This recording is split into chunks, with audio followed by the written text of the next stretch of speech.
Hello, everybody. Zandria Senift here from Bethany Beach Books in Bethany Beach, Delaware. I am so thrilled to be hosting this event tonight. It's a very special When Stars Collide and Vanish in the Forest event with Susan Elizabeth Phillips and Kristin Harmel. How are you both tonight? We are great. I am, at least. I don't know about you, Kristin. I'm just so excited to talk to you. This is going to be fun. Oh, I've got some special questions I've got in mind for you, too. Be Likewise, ready. sister. Oh, good. An interrogative, tough reporter, but man, you have not faced anything until you face these questions. Oh, boy. Oh, boy. Well, I can't wait. As everyone can already see, we are going to have so much fun tonight.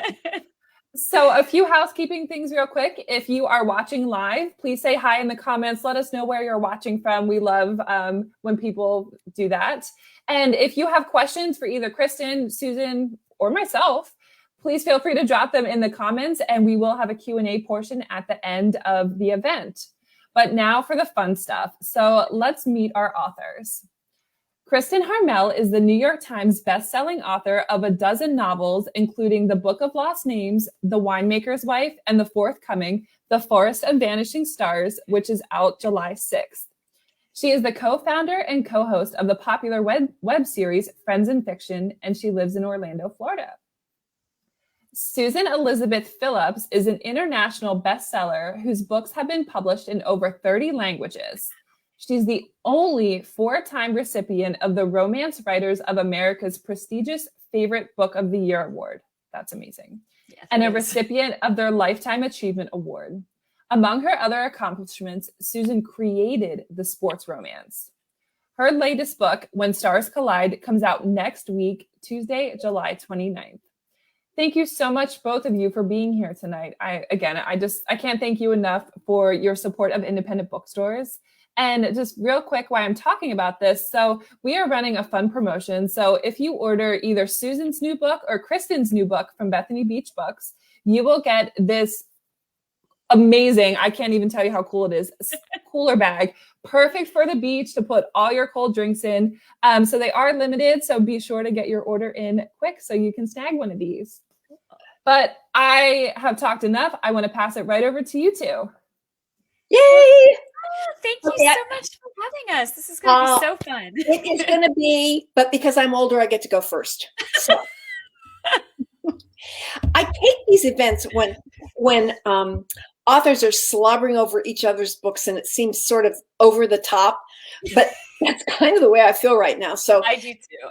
I got you sent me an advanced copy of The Forest of Vanishing Stars when we were still kind of coming out of lockdown. Yeah. I read that book practically in one sitting. Oh. I mean, I got so caught up in that story. Good for you. Well, that is so kind. And I feel the same way about your book. It's so, with Friends in Fiction and everything else, I have so many books kind of rotating in and out of my life right now. Yeah, but yours came and everything else got cleared away. And I sat down and I just enjoyed every second of it, just like I do with all of your books. You're just such a tremendous writer and you do it again and again and again. It's incredible. Isn't it interesting having these two books, The Forest of Vanishing Stars and When Stars Collide? When Stars Collide is a rom-com. I mean, it's a strict rom-com. Forest of Vanishing Stars is a extremely engrossing and entertaining, if I can use that word, novel, but it's a serious book.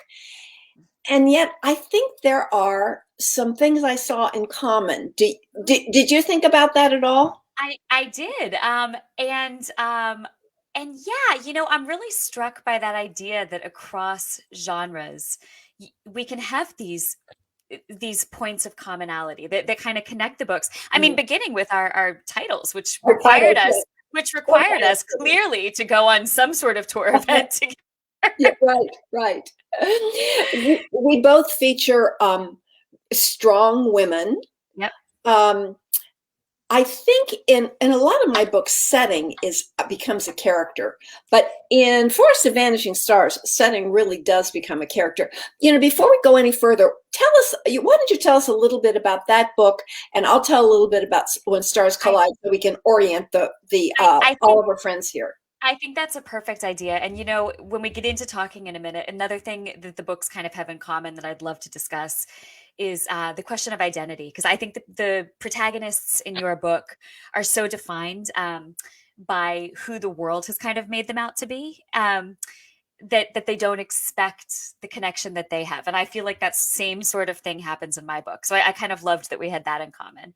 So The Forest of Vanishing Stars, which comes out 2 weeks from today, yours comes out a week from today, I believe. The Forest of Vanishing Stars is about a young woman named Yona who was kidnapped on her second birthday from her German parents. The woman who takes her is this old lady named Jerusha, who feels that she's been called by the forest to take Yona away and give her a different life than the one she was intended for. Jerusha may be a little crazy. She may not be. It's kind of up in the air. But regardless, she raises her all alone in the depths of the forests of Eastern Europe with virtually no human contact. So she has everything she needs to survive. She knows how to survive through the winter, how to build shelter, how to kill animals for food, how to find food when there is none, how to use medicinal herbs, how to kill a man. I mean, she knows sort of all these things that she needs to survive in the forest, but very little about how to relate to other people. But then in 1942, her kidnapper, Jerusha, dies, leaving her all alone. And her life soon intersects with a family of fleeing Jewish refugees. And she learns what's happening in the world outside the safety of her trees. So, of course, we know what was happening in the world at the time. The Nazis had arrived. Jewish citizens had been put into ghettos, and people were being killed or taken away to their deaths. So this begins sort of this journey that changes her whole life, that asks a lot of questions of her about sort of what her role is in life. What your obligation is to your fellow man, and what makes you who you are. Is it what you were born to be? Is it what you were raised to be? Or is it what you decide on your own? Or are you inevitably some combination of the three? So that's kind of it. It is based, the story of the actual woman Yona and the kidnapping is fictional, but the survival stories in the forest are based very strongly on the real life survival stories of Jewish refugees who fled into the forests of Poland and survived the war that way. All right, enough of me. I would like to hear about When Stars Collide. Well, this is a terrible way to sell a book, but I'm bored talking about When Stars Collide. Stop! No, it's so good. I'm not bored at all. There's so much to unpack. I love this book. I love When Stars Collide so much. It's like one of my favorite books ever. But first, I got to ask you a couple things about this. So I was completely unaware of, this could have been a super, super depressing story. And let me just say, and I'm not giving anything away, but I love the ending of that book. But I didn't know about all the Jews hiding in the forests. This was a whole new piece of history. We read so much about the French resistance or even Italy, the British response to the war, but the story of what was going on in Poland is completely new. And any of you readers who have Polish heritage, this goes on your must-read list. And I think also if you have high school kids, don't you think that this is a really important book for anyone who has any kind of Polish heritage, let alone the rest of us, to read? Well, yeah. Thank you for saying that. To me, one of the great joys of writing historical fiction is being able to share these stories from the past that we might not know. I mean, I that's kind of my goal, that you walk away from one of my books thinking, okay, I felt something. I was engaged in the story, but I also know something that I didn't know before. Yeah. And I don't know. I think those times, and especially those acts of heroism and survival, are so important to remember. And they're still, even 80 years on, still so relevant today. But enough about my book. We're talking about your book, ladies. Okay. So tell us about When Stars Collide. I have been writing the Chicago Stars series. It was never supposed to be a series. It was just a book I wanted to write because I thought, what would happen if a woman who knew nothing about sports inherited an NFL team? And that was in the or the 1990s at some point. And that book became It Had to Be You. And then a character walked in I got interested in, and I wanted to read his story. Then I branched off. Then I started thinking about what would happen if a woman who was like this genius growing up, like one of these super genius, freaky people, is approaching her 30th birthday. She wants a baby. There's no man in her life. She doesn't want her child to grow up under the stigma that she grew up. So she has to find somebody really stupid to father the baby. And that brings me right back to the football team. Anyway, When Stars Collide is the latest is the latest entry in the Chicago Stars book field. And it started when I think all of us keep idea files, right? Yep. I had an idea file that had 2 words in it: opera singer. I opened this file and I saw opera singer, and I know nothing about opera, right?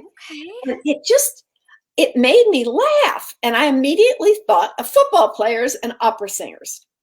Well, the difficulty is that Mr. Bill, my husband, who vets all my football stuff, said, Susan, you cannot write another quarterback hero. He said the Chicago Stars have already had more quarterbacks than any team in the NFL, and you cannot do this again. So I said, okay, Mr. Bill, I'll prove to you. I will make the hero of this book the backup quarterback of the Chicago Stars. Well, what that did actually and accidentally was give me an interesting kind of idea of a guy who's always been number 2. And that's the hero of When Stars Collide.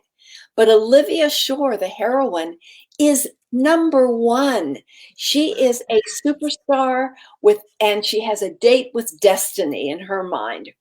So the 2 of them are trapped together on a tour to promote a luxury watch.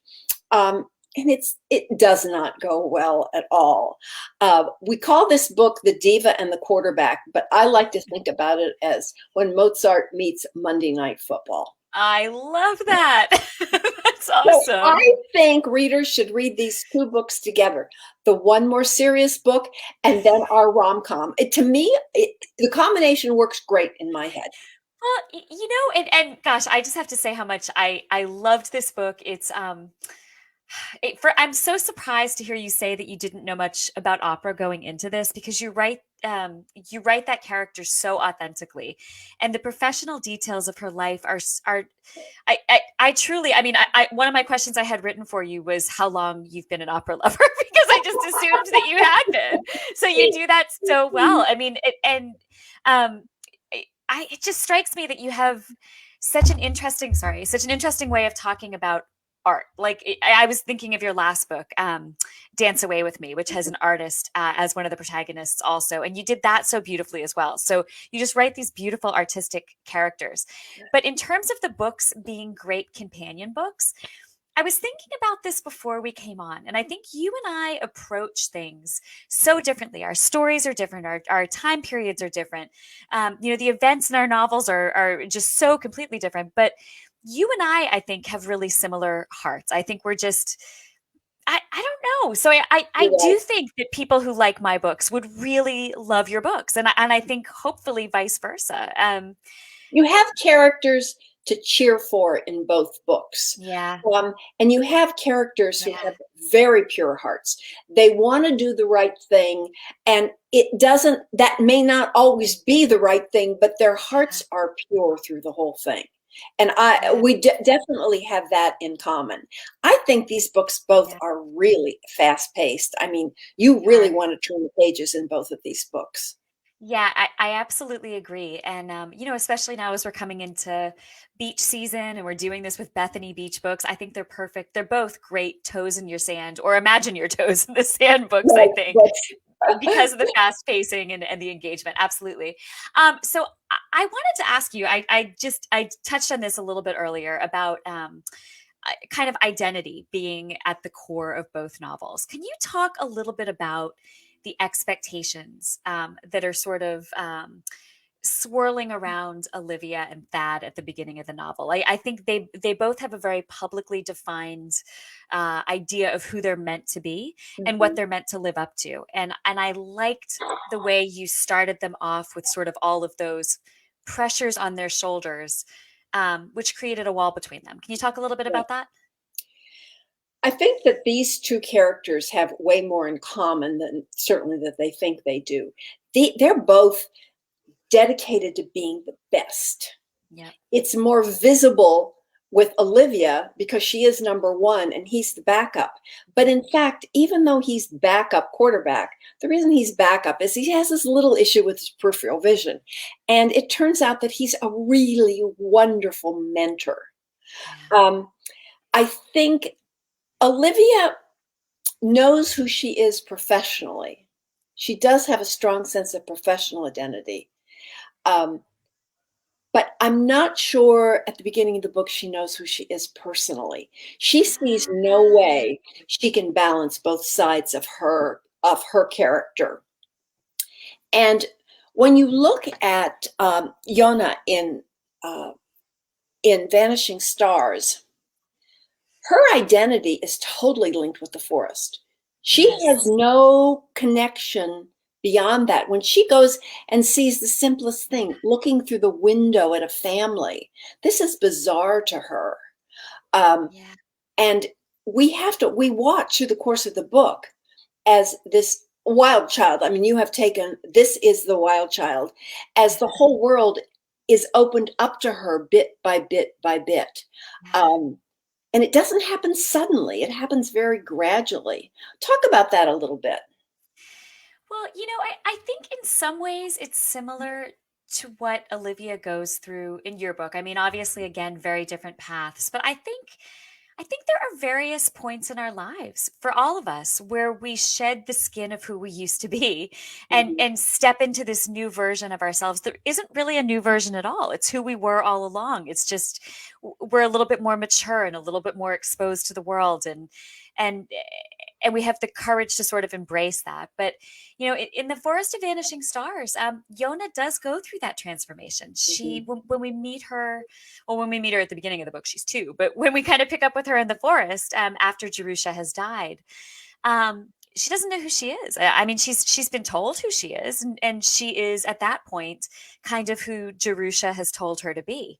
Um, but and I think that's something maybe a lot of people can I think identify with. I think a lot of times in life we're told who we're meant to be, or Mhm. someone else rolls out the path for us, and yeah, Yona really has to kind of figure out through her interactions with other people and through the challenges that those interactions place in front of her. What her path forward is. And as she figures that out and as she makes those decisions, I think she comes more into her own. So yeah, thank you. That was a great question. Uh, I want to talk a little bit about the research because you mentioned, me writing about opera, and I yeah. have some real specific questions about the way you approached the research in this book. Um, I I am much more familiar with the world of art than I am of only as an observer, not as a participant, than I am about opera. Yeah. Everyone in my family except me is a musician, Oh, but wow. Bill's a classical guitarist. Zach is a singer-songwriter. My oldest is a jazz player. My bonus is a bass player. I mean, mainly they're in the world of rock and jazz. Um, and the kids are writing songs and all this, and then there's me. Incredible. Um, Wow. but I was so fortunate. You know how it is when you find the right people. And the woman who's in charge of public affairs for the Lyric Opera of Chicago, which is one of the country's best opera companies, she was useful in helping me figure out what some of just the mechanics of what was going on Yeah. backstage. And then my yoga teacher turned out to be, she's choral director for North Central College here in Naperville, Illinois. And by the way, most of us are fine after that tornado struck 2 miles from our house. That's Um, terrifying. and so she helped me so much with voice, but then I got the golden ticket. I don't know if you're familiar with author Megan Chance. Megan is a wonderful author. And her last book, A Splendid Ruin, is set like during the San Francisco earthquake. But Megan is an opera singer. Oh my goodness. So when you find a writer who also knows your area, they know what you're looking for. And so I could send her paragraphs about singing, and she would look at it and tell me what I had right and what I didn't have right. That's incredible. That What a great friend. What a great resource to have. Oh, it was wonderful. You actually talked to an old man and his wife, and he was a survivor in Poland, right? Not in terms of concentration camp survivor, but he had the family, he vanished into the forest. You're absolutely right. One of the elements in this book that I mentioned was that the refugees who we meet are based on the real life refugees who did flee into the forest and survive that way. And the story, honestly, it's almost unbelievable to think that these people left their villages, went deep into the woods, and survived for 2 or more years that way. And almost all of them that found their way to the biggest group lived. So at the end of the war, in this group that was called the Bielski Otriad, there were 1,200 survivors. I mean, 1,200 people living in a forest surrounded by Germans, and not just surrounded by Germans, but surrounded by a lot of other people who would happily have seen them dead because it would have benefited those people. You know, they could have turned them in for the price on their head. So the Bielski brothers were a family of Polish Jewish brothers who lived just outside the forest. They were very familiar with the forest. And when the war began, when the Germans came, the older brothers fled into the forest. The younger brother, Aaron, stayed behind with his parents. And on a December day in 1941, he saw the police pulling up to his house, a police truck, and he ran and hid in the barn, and the police came and took his parents away. It was a Friday, and by Monday they were dead. The Germans, with the help of the Polish collaborators there, killed 4,000 people that Monday and dumped them into a mass grave. So Aaron, of course, was terrified. He was 14 years old. He fled into the forest and he found his brothers. And there were just a few of them at first. By that summer of 1942, there were about 30 of them, which is about the size of the group we meet in the novel. So it is not the Bielski group, but it is, somewhat based on them. But Aaron was instrumental in helping that group grow and helping them to survive. His job within that group was to go into the Jewish ghettos and bring people out, which is so astounding too, because it wasn't just find your way to us and we'll help you survive.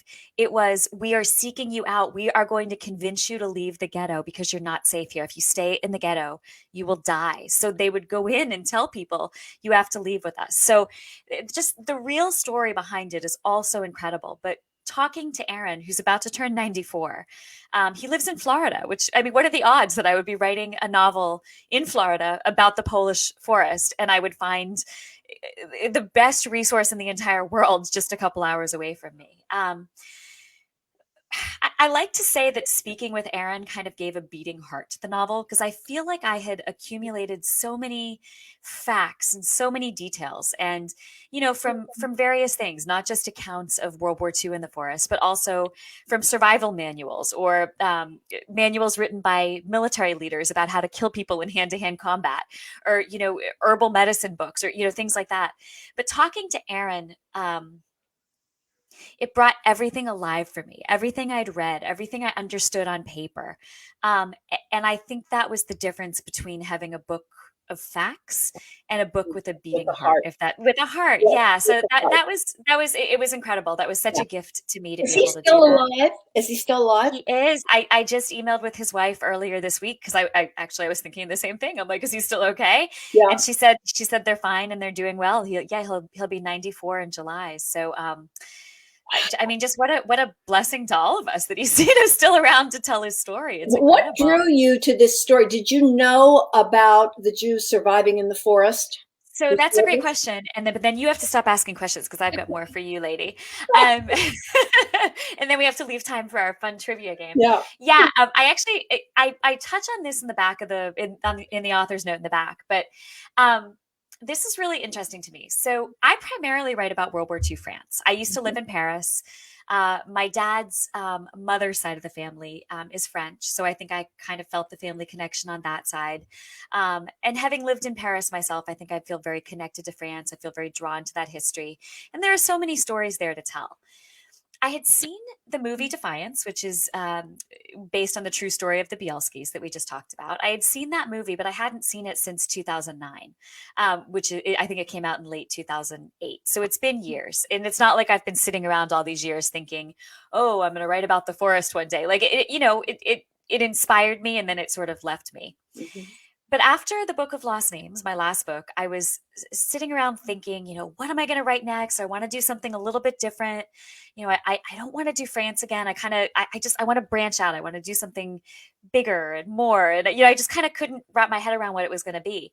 And then I woke up one morning and this story was almost whole in my head. Like I don't mean all the elements. There was, a ton of research to do.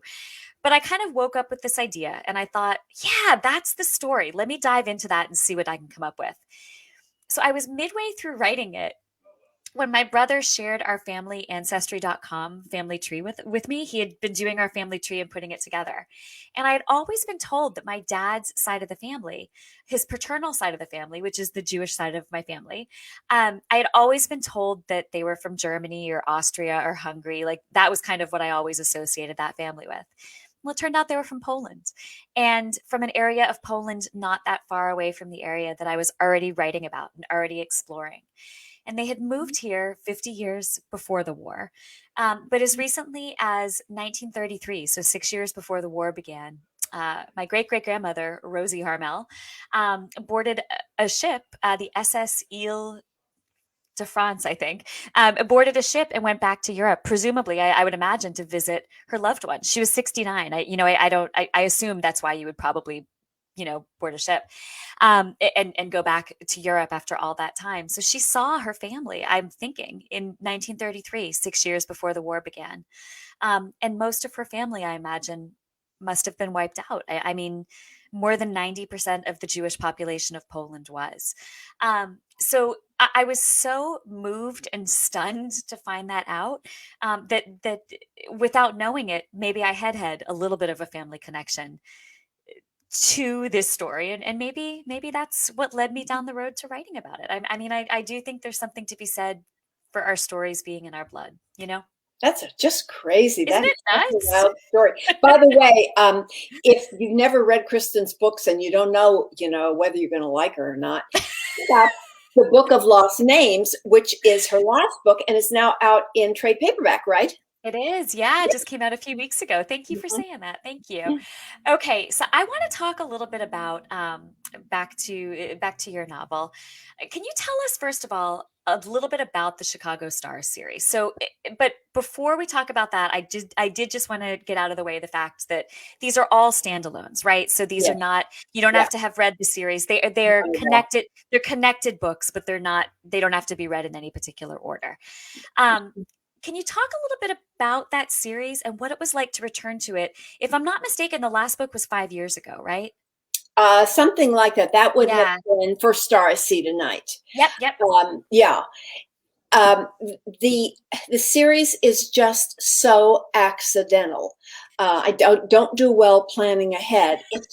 It's just when all of a sudden something hits my fancy and makes me laugh. And Yeah. that's almost always the entry point. Yeah. Sometimes a second in my book, Heaven, Texas, the character of Bobby Tom Denton, who's a wide receiver out of Tularosa, Texas, he walked into the first book and he was so egotistical and so nuts.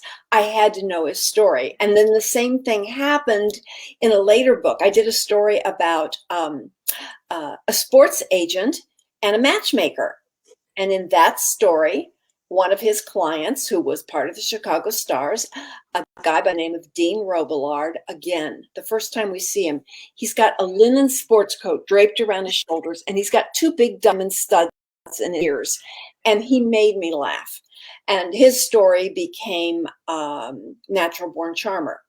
Readers really love this is what happens to me all the time. It's so crazy. Readers will say, oh, I love the Chicago Stars book. you've got to write another Chicago Stars book, Susan. And my favorite book of yours is Kiss an Angel or Ain't She Sweet. Those are not Chicago Stars books. But readers do look forward. I think all of us as readers, we like going into familiar turf. But I knew going in, I wanted any of these books. You could pick them up. You don't have to read them in any order. There's a fresh hero and heroine in each one of them. And just the general landscape is the Chicago Stars. So one of the difficulties in writing the Stars books is because I didn't know it was going to be a series, and I have to figure out which one this is in the series. I think it's 9 or something. 9. Yeah, 9. Yeah. I didn't do a chronology. So my lazy method of research is if I need to know what somebody's house looks like or what somebody's jersey number was or something, instead of losing writing time by going through all these back books, I just ask on Facebook. And immediately, within 5 minutes, somebody's reading that book and has the information. So in a funny way, the Stars books are collaboration books. A lot of the readers, because there are frequently children born to the hero and heroine by the end of the books, readers want the children's story. Okay. And able to do that a little bit, but not much. For some reason, I feel like those children have grown up in very stable homes, and it's hard for me to come up with the kind of dynamics I want with characters who are super well adjusted. Yeah. So there is that. Now, in this book, Thad Walker Bowman Owens, who's a number 2 quarterback, he did grow up in a stable family. Okay. Olivia, not quite as much. But it's, again, that commonality they have of ambition. And I just loved being able to write a scene where the characters feel like they're dictating and they make me laugh. When there's a line of dialogue or a situation where I go, oh, no, you did not say that, did you? My background, my academic background was in theater. It wasn't in literature. So I tend to approach characters internally. Yep. And that's where I get this, the dialogue going on in my head. So, but actually, I did create the sports romance, and I think it was in about 1987 or 90 or something. Awesome. But it wasn't with football. It was with my book Fancy Pants, which is about the most boring sport in the world, which is golf. So I have my Wynette, Texas books that tend to center on that world with these irreverent golfers in them. And then the Chicago Stars books, and then these standalones that I absolutely love working on, where I can just kind of approach everything fresh. So it sort of depends on where my mind is at a particular time. Yeah, Dance Away With Me was a little more of a heart-wrenching book. I loved that book. I was happy with that book, but when I came out of it, it was like, that's when I saw that opera singer and immediately thought about the Stars. I try not to ever force a Stars book. Yeah. It has to be something that's just kind of bubbling up from my heart that I want to write about. Well, and this, I just loved this one so much. And it's interesting that you say that about your background in theater, because I feel like your books, and particularly this book, it read so much like a movie to me, like just a wonderful romantic comedy that, some books I think people get, as a reader, you get kind of bogged down in scenes and you wish you could move through them more quickly. Right. Yours just like bam, bam, bam. There's like things happening on every page. The dialogue is snappy and great. I mean, I love it. But okay, I have to ask you this. All right. So I started off writing romantic comedy too, a long time ago in the earlier phase of my career. Not anywhere near as good as what you're writing, obviously. My first novel was called How to Sleep with a Movie Star. Really? Not a real how-to guide, that came out in 2006. I wrote it I love that title. Oh my gosh, I wrote it so long ago. I wrote it, I think 18 years ago. And 18 years ago, I would have been 24 and mortified by the idea that my grandparents, who were still alive at the time, might one day pick up my book. So I put sex scenes in because I felt like I was supposed to have them in there. But they were like the worst sex scenes in the entire world, because all I could hear was my grandfather saying, "You know how to do that?" And like my grandma, like it was paralyzed by fear. To the point that my first editor told me to take the sex scenes out and also added, please never do that again. I was like, I'm sorry. I don't know what I'm doing. Okay. Your sex scenes, you do it again and again, and you make every coupling and every like sexy scene feel new, and you just they're so good. How do you do that again and again after so many books, and they're all so fresh? They're awesome. I will not put a sex scene in a book if it doesn't advance either character or plot. Yep. That to me is just boring. When I think if you get, how many of us have been reading a romance that one that is not one of the better ones, where you hit a sex scene and you just page through it to get to the action, because there's nothing that happens there. Absolutely. So if you want erotica, you're not going to read my books. Because it's not like I'm not tossing in sex scenes here and there. The characters have to earn it, number one. Yep. It has to reflect who they are. Yep. And I have to like the scene. Yep. And I am so picky about my own work. Sometimes I just need to get out of my own way. I love those scenes. I love the first coupling between Thad and Olivia in this book. I did like that one. It was fun to write.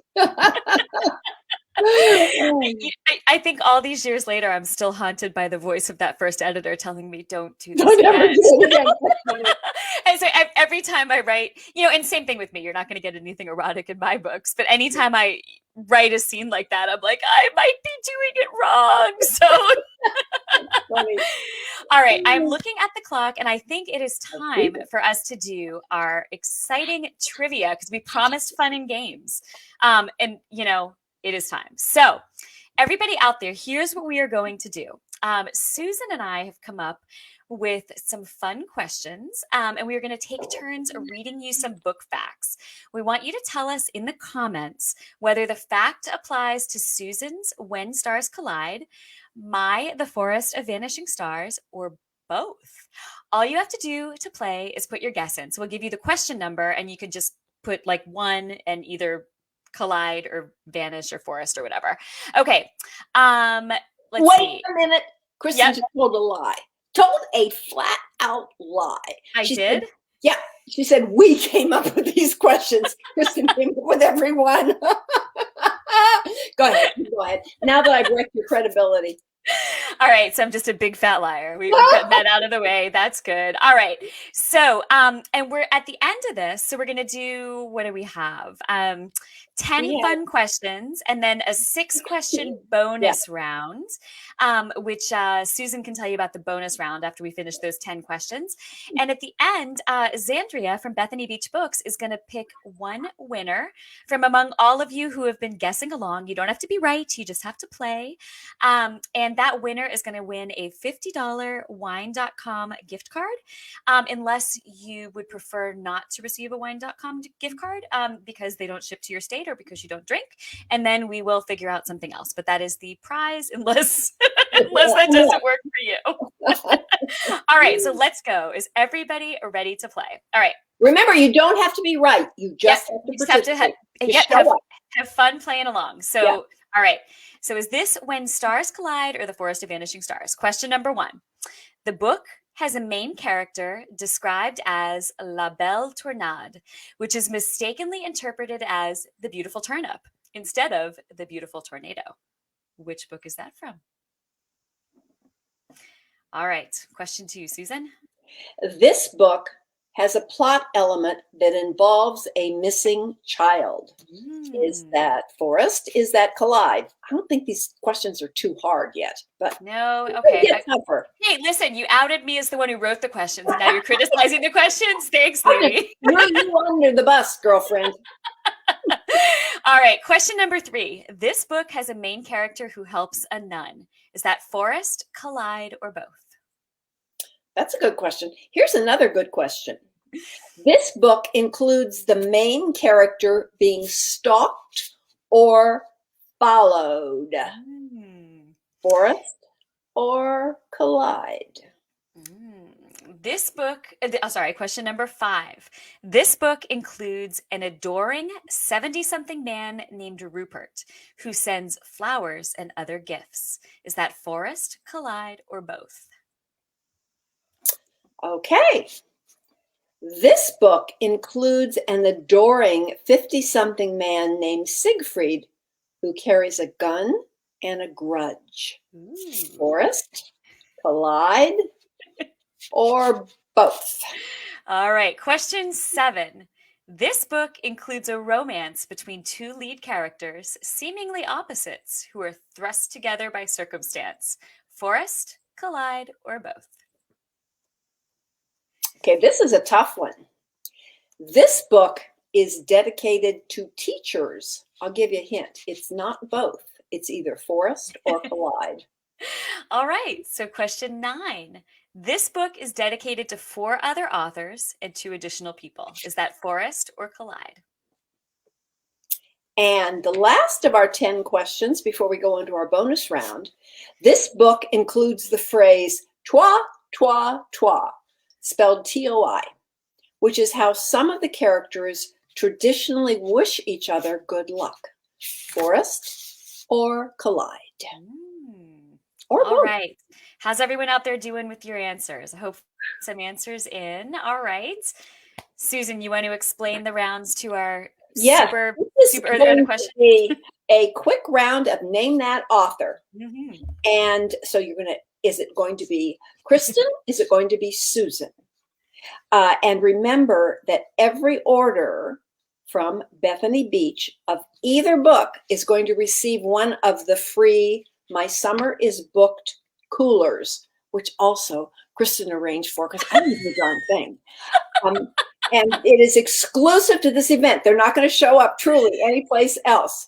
So we're going to play. We'll ask you 6 questions, and you tell us whether the answer is Susan or Kristin. Kristin is spelled with an I-N. Why, thank you. And I also have to add about those coolers. It has, I think if I'm remembering right, both of our book titles. Yeah. And it's a reminder that you were here tonight for all of these amazing fun and games. Okay, question number 1. Which author started her career as a sports writer? Was it Susan or Kristin? All right. Question number 2. Which author published her first novel with a friend under the pseudonym Justine Cole? Is it Kristin or Susan?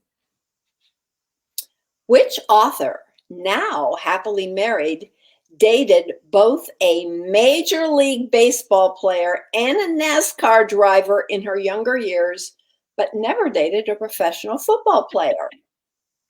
Is it Kristin or Susan or both? All right. Question 4. Which author has ridden camels in Morocco and Egypt and has hiked the last 7 miles of Peru's Inca Trail? Is it Kristin, Susan, or both? It's not both. See, I want to answer these questions so badly. I want to talk about them. Which author considers herself an art museum junkie? Susan or Kristin or both? It's not both. All right.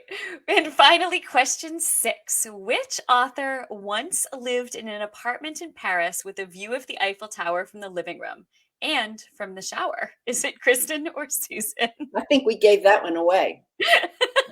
Now remember, all you have to do is answer. You don't have to answer correctly. Do we get to answer any of these ourselves, or are they just, how are we doing? You know what? I think that now that we've gone through them and everyone's played, hopefully they have. I think Zandria is choosing a winner from among anybody who's answered. She'll be back on in about 5 minutes to ask us a few of the audience questions and to, I guess, give us the name of that winner. But in the meantime, what do you say? Should we reveal our answers? Yes, I want to know more about your Major League Baseball player and the NASCAR driver you dated. Oh, that is so cool. You have such a fascinating life. I never talk about that, but I thought it would be the perfect trick question because you write about sports. I'm like, maybe they'll think it's you. It was like my little, yes. Okay. So should we go back? Guys always go for blondes. You've got such an advantage. Which author started her career as a sports writer? Ding, ding, ding. That was me. No, That was my that's other me. little trick question. Yeah. All right. Which author published her first novel with a friend under the pseudonym Justine Cole, which is such a great pseudonym? Me. That's you. Yeah. It was supposed to be Chastity Savage, but she wouldn't go for it. It's amazing. All right. Which author has ridden camels in Morocco and Egypt and has hiked the last 7 miles of Peru's Inca Trail? How cool is that? Very cool. Oh my gosh, your life is much more exciting than mine. I don't know about this. Which author considers herself an art museum junkie? No, that's Yeah. you. Oh, no, that's me.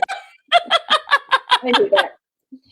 And the giveaway, the author who once lived in an apartment in Paris with a view of the Eiffel Tower. Oh my gosh, that was you. And that sounds so fantastic. Well, it was, but I'm fond of telling people that when you can see the Eiffel Tower from your shower, which seems wonderful, and so you don't pull the curtain closed because it's the Eiffel Tower. You get the great view. Yeah. It didn't occur to me until I was up on the Eiffel Tower one day and put like a coin in one of those binocular things, where you can look all through Paris.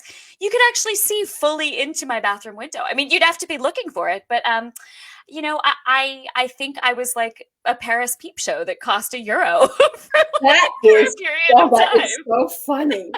Oh. All right, let's go through the answers to the beginning questions quickly, and then we'll bring Zandria back, and we'll take audience questions. Okay, the main character of La Belle Tornade is not the beautiful turnip; it's the beautiful tornado in When Stars Collide. Yep, the book that has a plot element that involves a missing child is Forest, and also the book that has a main character who helps a nun is in Forest. The book that includes a main character being stalked or followed? Both of them. That was a good question. And the one that includes a 70-something man named Rupert who sends flowers and other gifts. Oh my gosh, that's Stars Collide. The hero is not happy about this. This is true. So the one that includes an adoring 50-something man named Siegfried who carries a gun and a grudge is Forrest. And also the hero is not happy about that. No. And both books contain a romance between lead characters who are seemingly opposites, for sure. Except that one book's sex scenes are likely better than the others. The other, I would say. The Stars Collide is dedicated to the teachers who hung in there through the last year with all those challenges. That was a beautiful dedication. I loved it. And Forrest was dedicated to 4 other authors, the authors of Friends in Fiction. And the 2 other people were Meg Walker, who keeps us afloat, and Sean, who's our behind the scenes guy. So they kind of kept me afloat this year. And if people are not familiar with Friends in Fiction, this is a virtual event that this amazing team does every week with fabulous authors. It's probably the best best regular event for readers I think there is. So make sure you check that out. That is kind of you to say, but it just occurred to me. I had completely forgotten. We are having you on in a couple weeks, aren't we? Just a quick little thing with my cocktail. Yeah, Susan is creating a cocktail for my launch episode for Forest of Vanishing Stars in 2 weeks, which is actually going to be a musical extravaganza.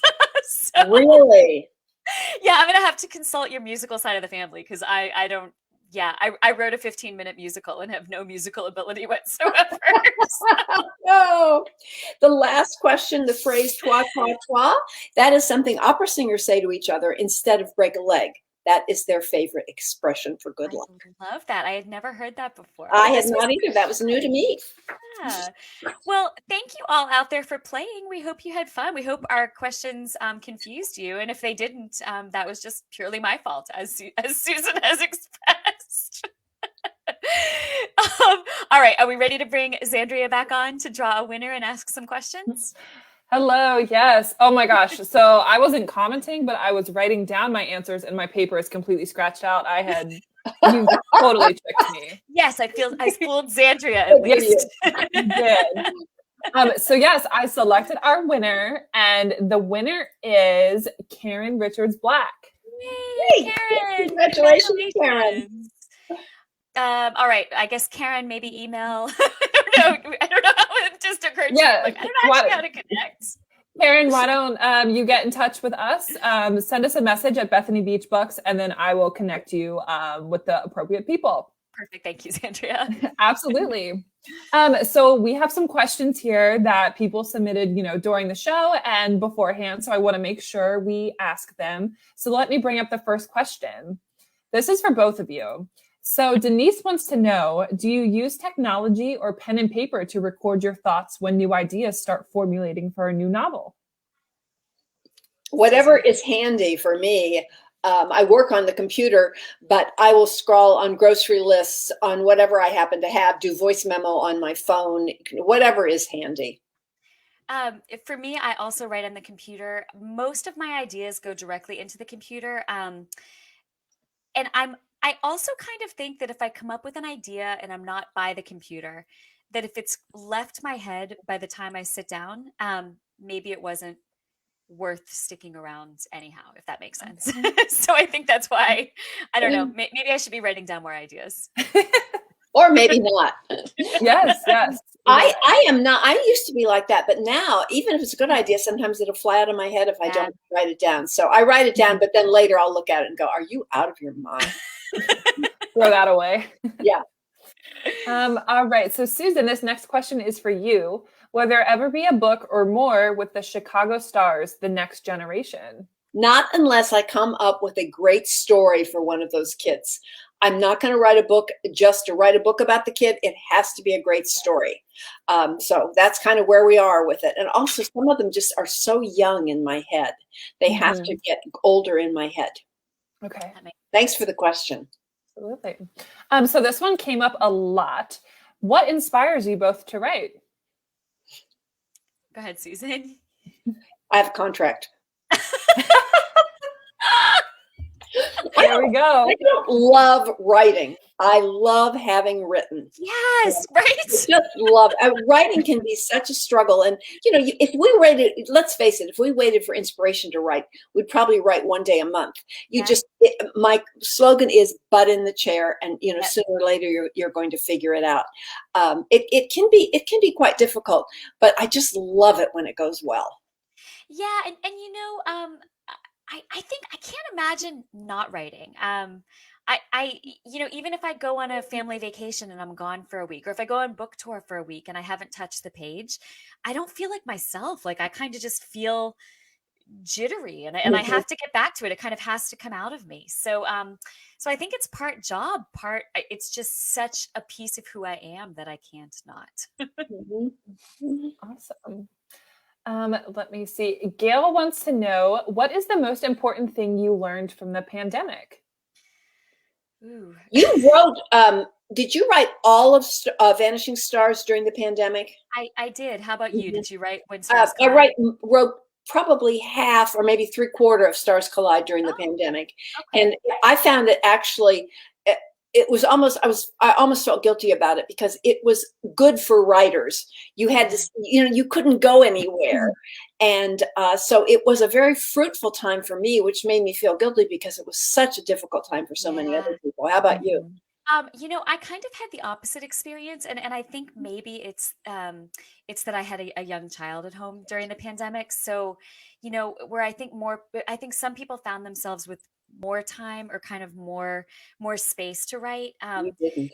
I didn't. And additionally, we started Friends in Fiction, which I think we thought would be short-lived and easy. We probably each work 20 hours a week on putting together, everything having to do with Friends in Fiction. So I found myself with less time, added on 20 hours a week, and then attempted to still write a book. So maybe what I learned from the pandemic was, I can stretch myself thinner than I thought, but I hope I don't have to do that again. Yeah. And obviously great time management skills. What one would think, but not really. I do spend an awful lot of time looking at shoes online when I should actually be writing. So no, not such good time management. We have a question from Nancy. So Nancy wants to know, how do you handle writer's block? Kristin? I'm not a huge believer in writer's block, and that sounds silly, but I do believe in outliner's block, but I always outline really thoroughly first. But once I know where the story's going, I kind of always know the next step. So I believe in having bad writing days. I believe in having days where you sit down and nothing good comes out of you. But sitting yourself down, committing to the writing, to me, that's the way to push through any kind of block you have. And eventually the bad words are going to turn into good ones. And you can't clean up what you haven't written. So, get the bad stuff out of you and you'll fix it eventually. Yeah, we always say, I can fix a bad page, but I can't fix a blank one. Yeah. I face writer's block probably every 2 hours every day. It's just something it's a struggle until I get something on that screen. Yeah. But I guess unless you are really facing a horribly traumatic life situation, I kind of don't believe in it either. I believe in butt in chair. You just get something on the screen and work from there. So I can truly understand it if you're in having a really difficult life event. But other than that, you just work. You just do the work. Show up, do the work. And I will also say, just from the perspective, from me at least, and this was my, I think 14th or 15th book. I still feel so insecure when I sit down to write. I mean, there are days that I'm like, nothing I'm writing is good. What if I've written my last good book? Like, Right. what if I can't find my way into this plot? And so I think it's important to know, if you're at the beginning of that journey, that people who are well into this journey still feel that every single day, and you can't let that self-doubt Every defeat you. day. Every day. Yeah. Every book you write is going to be the one that's going to crash your career. Yep. I'm writing that book now. I know. Another thing we have in common. Oh my goodness. We have a really awesome question here from Kathy. So Kathy wants to know, what books did you read as a child? Oh, great question. Susan, you want to take that one first? The first book I fell in love with reading was Gertrude Chandler Warren's The Boxcar Children. And all through the teenage years, of course, Nancy Drew. We all love Nancy Drew. And the Rosamund Dujardin books that some of you of a certain age will remember. Sue Barton, Senior Nurse. All of those kind of traditional books just made me love reading. I wanted to go into those imaginary worlds with those heroines. So I've been a reader since I was 7 years old. Before that, I had some struggles, but from 7 on, The Boxcar Children, I was hooked. It's awesome. It's awesome when you find your way into a book that captures your attention and begins kind of this journey into making you a reader and ultimately a writer. For me, Nancy Drew, very much, but everything kind of associated with Nancy Drew too, the Bobbsey twins, the Hardy Boys, the Three Investigators. My grandparents' attic in Cape Cod was full of all the books my mom had read as a kid. And that was the best part of going to visit them as a child, was I would get to go up in the old musty attic and pull down as many books as I could take and read them all, and then take home what I couldn't read. And I went through those books so many times. And then also when I was probably like 11 or 12, I read The Diary of Anne Frank for the first time. And that was a book that I think really shaped my path. It was the book that taught me that books were more than just entertainment. Books could change the world. I mean, but you could change the world through reaching people's hearts. And also I think it was the first book that made me realize how interconnected we are across the world, across different cultures, across different languages, across different generations. And I think that shifted my worldview, probably just slightly, but enough to set me on a different path. So that was a meaningful book to me. Books are powerful, aren't they? Yeah, so powerful absolutely. for kids. Great question. Yeah. And Megan wants to know, what are you both reading now? Oh, hey, Megan. Gosh. No, go ahead. I'm like, what am I not reading? Finished Mary Bly's new book, Lizzie and Dante, which I really, really enjoyed. And Kristin Higgins' book, Pack Up the Moon. Oh my gosh, have your tissues handy for that one. And there are a couple of others. Those are the two that I just finished, though. They're on top of my head right now. Yeah, those are both great. We actually have Kristen Higgins coming on Friends in Fiction next week. We're excited about I'm going to that. be doing an event with her, I That's think next week awesome. too, at Anderson Bookshop. Oh, Yeah. fantastic. Oh, I'm really looking forward. I've actually never met her, so that'll Oh, be you'll love her. She's I'm terrific. excited. You'll love Hey, her. and any Kristen's okay with me. And Kristin Hannah, our other mutual friend. Yeah. Exactly. That's right. Right. Right. Yeah. Gosh, I've been reading a lot of books to blurb lately. So actually, truly, my number one book recommendation right now really would be When Stars Collide, because it's only a week away from coming out, and this is the time to order and get your cooler, obviously, which you don't want to be without. So When Stars Collide would be my number one book that I've read recently that I would highly recommend. Um, eh, Gosh, I just read one that's coming out next year by Lisa Barr called Woman on Fire. So that's one to look for. It's set in the art world, so it might interest you, Susan. Oh, But it's about a painting looted by the Nazis years ago, and how the loss of that painting has reverberated through the decades. It is, oh, it's smart and sexy and like fast paced. It just was so good. It was like nothing I had truly, it was like nothing I had read. It was sort of a blend of different genres, but it completely worked. So that was really good. And The Warsaw Orphan by Kelly Rimmer. I read it a long time ago, but it just came out a few weeks ago, and it's great. It came out in paperback. It's World War II Poland also. And she also traces what happens in Poland after the war, which is something I think you don't read a lot about. And she did it beautifully. So The Warsaw Orphan. great. Awesome. Great recommendations. Yeah. And one final question, I think, one everyone's dying to know. So what are you both working on now? What can you tell us? The books that are terrible, that are going to ruin our careers, right? No. Susan, do you want to take that one first? No, I'm not talking. I'm not talking until I'm at the point where I feel like I love the book. Once I love the book, I'll talk. Until then, not talking. So all that matters is you're working on something. Oh, I'm working. Yeah, Yes. I work every day. And I will tell you, my next one is set in World War II France again. I keep being drawn back there, and it's about a mother who loses a daughter in the midst of war, and then we pick up again in New York when some of these missing pieces connect. But I will tell you, I'm really struggling through finding my way into this novel right now, so I should probably adopt. Hard. It really is hard finding Yeah. your way in. And with me, because I don't work from an outline, I feel like it takes about 9 months before those characters and everything shape up, which is kind of an interesting time span. So when do you think you'll finish it, Susan? Like what is your schedule like? I mean, I don't mean like specifically this, but like how long? One of the usually take? privileges of being at this point in my career and aging is that I don't put deadlines on myself. Oh, And I'll put a awesome. deadline, but it'll be like 4 years or something ridiculous. Because I don't want that pressure of knowing. The book has to be. I have to love it before I want anybody to see it. If I don't love it, no, nobody will see it. You are a much smarter woman than I. For my Well, you're a little younger. Not that much, but my book is due November 1st, and I just wake up every day and think like, what? Like it's another day closer. What am I doing? I mean, I will get there. I always get there. This is part of my process to figure out about it. Part of the process. And when you go back and start rereading, you'll go, oh, this is pretty good. Yeah. Wow. Yeah. I hope. Yeah.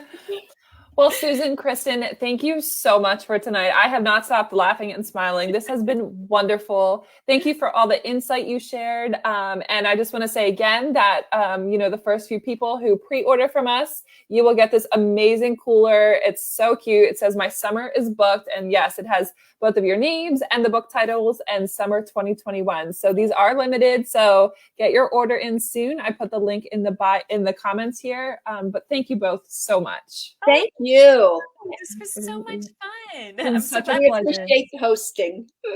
Absolutely. And we can't wait for both of your books to hit shelves. Susan, yours next week, and Kristin, yours early July. I don't have your galley here.